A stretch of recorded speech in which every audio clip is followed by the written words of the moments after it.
Nasaan si Dr. Santos? I need to talk to her. Sir, wala po siya. No, tell me where she is! Chef, baka pwedeng humingi muna tayo ng second opinion. Pero huwag kang makialam dito. I need to talk to Dr. Santos. Nasaan siya? Nasaan si Doktora?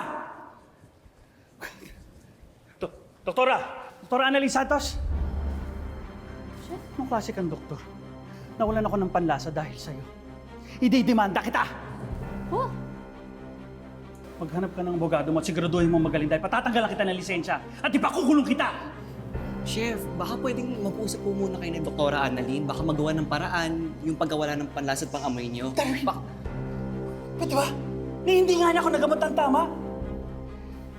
Doktora, I'm a chef of Benny Good Meals. I need my sense of taste and smell. Paano ko yung gagamit sa trabaho ko? Paano ko hindi nila i-renew yung kontrata ko? This is all your fault! I will sue you! Excuse me, Dr. Santos, is this true? Can you please clarify his allegations?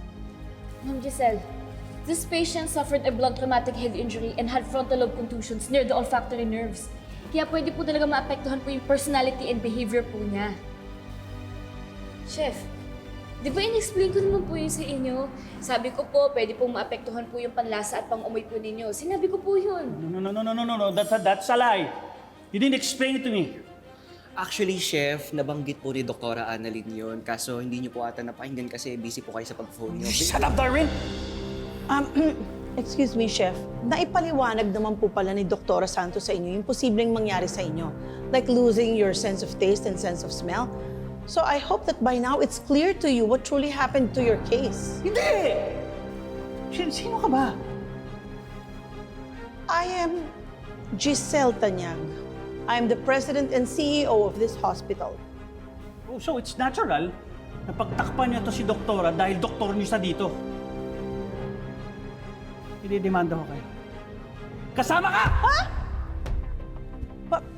Bakit pati ako? Pinagtatakpan niya malpractice niya eh. Umanda kayo. Ipasasara ko tong ospital niyo. Chef!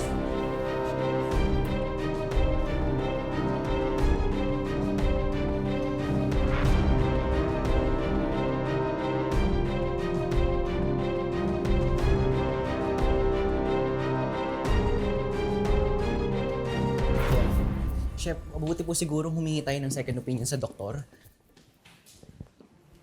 Ano sinabi mo?